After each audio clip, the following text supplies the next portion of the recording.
নমস্কার, আমি পুন্টুর আরও একটা ব্লগে আপনাদের সবাইকে স্বাগত জানাচ্ছি। আমাদের বাড়িতে কিন্তু সকালেই রান্নাবান্না শুরু হয়ে যায়, কারণ সবাইকে কাজে যেতে হয়। এদিকে পুপুও কিন্তু রেডি হয়ে গেছে, পুপুকে এখন নিয়ে যেতে হবে স্কুলে। কালকে দেখিয়েছিলাম আপনাদের অনেক জল হয়ে গেছে রাস্তাঘাটে, আজও কিন্তু জল নামেনি, কারণ কালকে আবার বৃষ্টি হয়েছে, সেই বৃষ্টিতে জল কিন্তু নামতে পারেনি। চলুন ওকে স্কুলে দিয়ে আসি, আর তারপরে কি হচ্ছে না হচ্ছে আজকের ব্লগে শেয়ার করছি, দেখবেন। আরও একটা নতুন ব্লগে তোমাদের সবাইকে ওয়েলকাম করছি। চলো এখন যাবো পুপুকে স্কুল দিতে। পুন্টুর আজকে থেকে পরীক্ষা, পুন্টু এখন পড়াশোনা করছে। ঠিক আছে, হাসার কি হয়েছে? আমাদের এদিকে চারিদিকে জল জল হয়ে গেছে, ঠিক আছে, বৃষ্টির জন্য। এবার ওটা একটু যেতে একটু টাইম লাগবে, ওই জন্য আগে পুপুকে নিয়ে বেরোতে হবে। এদিকে পুকুর কিন্তু পুরো ভরে গেছে, কালকে দেখেছিলাম, আজকেও দেখাবো। পায়খানা উঠে গেছে। চুপ, পয়সা বলতে নেই। তারটা ইউজ করে ওখানে যে প্লাস্টিক ফেলা হয় ওগুলোকে যেটি বের করে। হ্যাঁ, ওখানে ফেলা হয় না, চলে তো আসে, আমরা কম ফেলি বাইরে। পুকুরে প্লাস্টিক আমরা কমই ফেলি। আমরা দেখাবো ওখানে এক জায়গায় জড়ো করে রাখি, সেইটা আবার বৌদিদের বাড়িতে চলে যায়, বৌদির বাবা আবার পুড়িয়ে ফেলে, তো কমই ফেলা হয়। যাই হোক, তোমাদের দেখাবো ওখানে। আর এখন আপাতত স্কুল যাব, পুকুর দেরি হয়ে যাচ্ছে, চলো যাওয়া যাক। ছোটোবেলায় আমরা কম বেশি অনেকেই এরকম কাগজের নৌকো বানিয়ে জলে ভাসিয়েছি। আজ পুন্টুকে সেটা করতে দেখে আমার ছোটোবেলাটা মনে পড়ে গেল। যাই হোক, দেখতে পাচ্ছেন পুপু রেডি হয়ে গেছে, চলুন এখন ওকে স্কুলে দিয়ে আসি। পুপুকে স্কুল দিয়ে অনেকক্ষণই এসেছি, এখন কিন্তু পুন্টু যাচ্ছে। পুন্টুর হচ্ছে আজকে পরীক্ষা, তাই তো? কি পরীক্ষা বলে দাও? ভালো করে পারবি তো? Best of luck. চলো। বাংলা পরীক্ষায় আমার খারাপ হতে পারে, কারণ আমার কাছে প্রত্যেকটা কোশ্চেন উত্তর লেখা নেই। না, পড়বি ভালো করে, খারাপ হবে কেন? লেখা নেই তো, বই তো আছে। বই তো দেখছি, যদি বলে যে আমরা যেগুলো লিখেছি ওগুলো লেখনি কেন? না না, ওরকম বলো না, তুই ঠিকঠাক লিখতে পারলেই হবে, ঠিক আছে? আমি একটা ভিডিওতে আমাদের বাড়ি যে ছোট ছোট পাখি দুটো আছে ওদেরকে অতিথি বলেছি। অ্যাকচুয়ালি অতিথি হবে না, ওটা মেম্বার্স হবে, সদস্য। সুন্দর লাগে, দেখলেই মনটা ভালো হয়ে যায়। দেখো,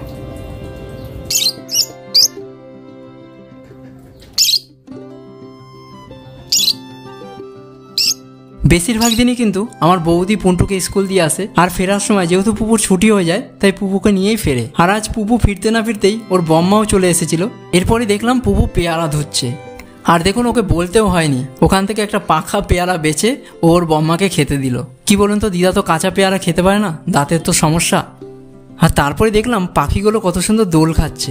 এতদিন কিন্তু এই দোলনাটাকে ওরা কাজে লাগায়নি, ওরা হয়তো বুঝতেই পারছিল না, তবে ওদের দোল খেতে দেখে না খুব সুন্দর লাগছিল। চলুন আর কি, এখন যাই পুন্টুকে আনতে। পুন্টুকে আনতে যাওয়ার টাইম হয়ে গেছে, 12টা 15-তে ছুটি, 12টা অলমোস্ট বাজে যায়। তো যাই, ওর সাথে দেখা করি, তারপরে দেখা হচ্ছে। কথা বলো। চলো গাইস, আমার ম্যাথামেটিক্স পরীক্ষা শেষ হয়ে গেল, জিওগ্রাফিটা পড়তে হবে। এরপরে কালকে জিওগ্রাফি পরীক্ষা আছে। ম্যাথামেটিক্স আমি একদম ভালো করেছি, আমার বাংলাটা কী হবে আমি সেটাই জানি না, ম্যাথামেটিক্সটা সেই হয়েছে। দেখো,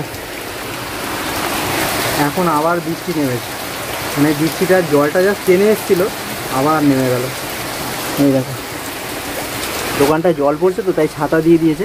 তেলে ভাজা খুব একটা খাই না, তবে আজকে খেতে ইচ্ছা করছিল তাই বৌদিকে বললাম, আর বৌদিকে বলার সাথে সাথে আমার জন্য, পুন্টুর জন্য আর পুপুর জন্য দিয়ে দিল। আর দেখুন বাচ্চাগুলো কত সুন্দর খুশি হয়েছে এই তেলে ভাজা পেয়ে। ওরা তো সচরাচর খেয়েই থাকে।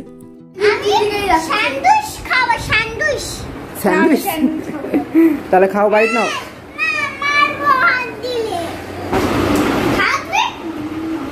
তোলো, আরো উপরে তোলো প্লেটটা।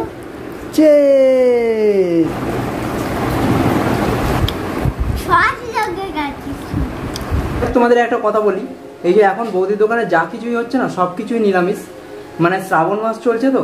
আর আমাদের এই পাড়াটা না সবাই শিব ভক্ত তো ছড়িয়ে ছিটিয়ে রয়েছে, কিন্তু এই পাড়ার সবাই মানে, তো অ্যাকচুয়ালি ওই জন্যই নিরামিষ রাখা হয়েছে। আর অনেক খরিদ্দারও আছে যারা নিরামিষ খেতে পছন্দ করে, তো তাই জন্যই কিন্তু অ্যাকচুয়ালি এখন বিশেষ করে নিরামিষ, সব কিছুতেই নিরামিষ করা হচ্ছে। তো এটাই জাস্ট শেয়ার করার ছিল, তোমাদেরকে বললাম। আজকে পুন্টুকে ধরেছে ফার্স্টে, আমাকে চেষ্টা করেছিল, আমি তখন ঠাকুরকে নমস্কার করছি।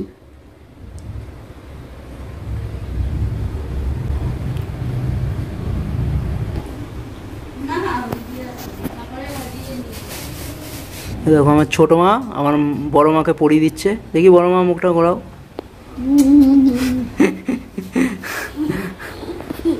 বলেছি না আমার ছবি তুলবি না, বাজে ছবি উঠে কারণ করে তবু ছবি তুলে। আবার আজকে কি ডিজাইন করে দিল রে? আমারটা দেখি। ওটা ঠিক আছে।